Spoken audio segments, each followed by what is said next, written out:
Us humans don't like to be judged by our looks, so why judge a dog by its breed and the way it looks?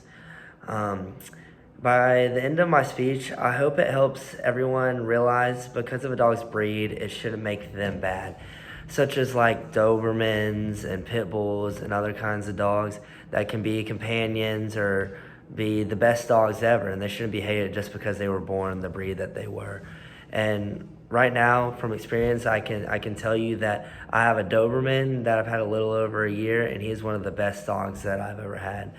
And the problem that people are facing is many people will judge dogs off the type that they are and not how they truly act. Like, everyone wants to be treated the way they act and not be treated badly off of just the way they look or where they're from. And you shouldn't do that to a dog if you don't want that to be done to you.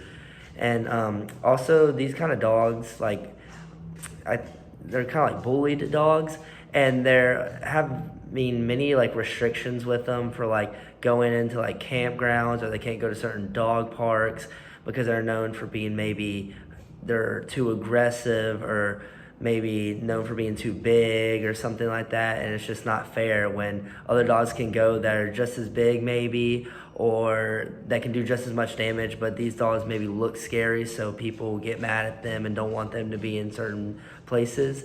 And that just needs to stop. Judging doesn't need to be on dogs because it's not their fault for anything. And I think that each owner should be educated on how they should treat the dog, because it's not the dog's fault for being the way they are. It's based off of how the human raises them. Um, Starting off, I want to talk about my own dog, who is Ajax, and he used to be really scared of a bunch of stuff, and he wasn't allowed in a lot of places and everything like that. And if you actually look at statistics by a law firm website called Dog Bite Stats by Max Barwasser, about Dobermans only account for 23 attacks out of 4,000 of like many different dogs. And if you really think about it, that's fairly low for how many dogs there are and how many types of Dobermans are out there. You would think it would be a little bit more. And that info was last updated in 2019. It is also known that dogs can show like fear aggression, kind of like what my dog showed. And it's important that all owners kind of see those signs and what bothers them and triggers them, which I kind of caught early with Ajax.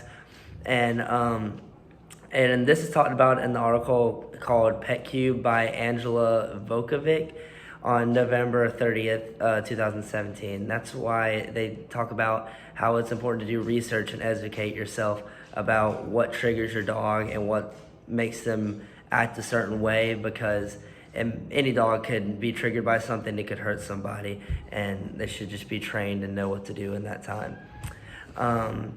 With Ajax, I've had a bunch of experiences with people just being scared and not allowing him in places just because of his breed. Like, I'll walk across my apartment that I live in now, and people are scared of him. Will walk to the other side, take their dog to the other side. He hasn't been allowed to go into certain dog parks or campgrounds.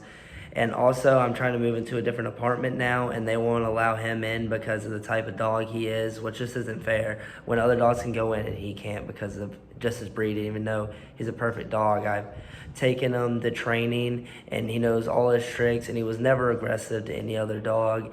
And I've also never met a Doberman that has been aggressive, and I've known many of them.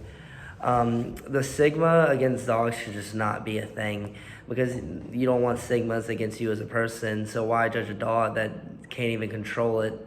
And all owners should be like willingly to put effort in helping their dog and training them, and also knowing enough about their dog that they want to adopt, that they can help them and everything. And in a research by University of Bristol by Rachel Casey, posted by the Smithsonian Magazine on March 4th, 2017, by Rose Evelith, said that dogs that were sent to training were actually half as likely to be aggressive, and that suggests that training can help many dogs with not being aggressive and learning everything, so that it will help in the hate on certain kind of dogs, and that you can realize that all dogs can be trained, but also all dogs can be bad, and it's about how the owners have treated them and how it could change how they are.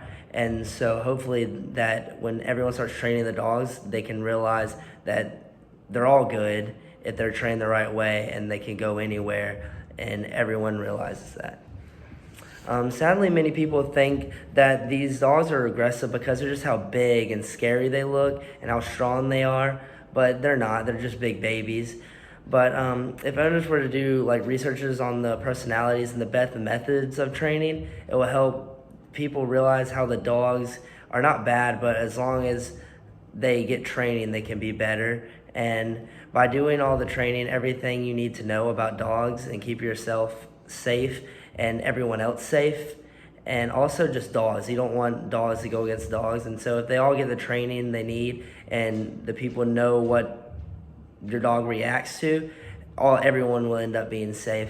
And today I hope I informed you on the importance of knowing what to do with your dog, and so that you don't judge just certain types of dogs, and that everyone needs to know that it's possible that the owner is also needing to teach their dog to be better and everything. And hopefully this ends the stigmas against certain types of dogs.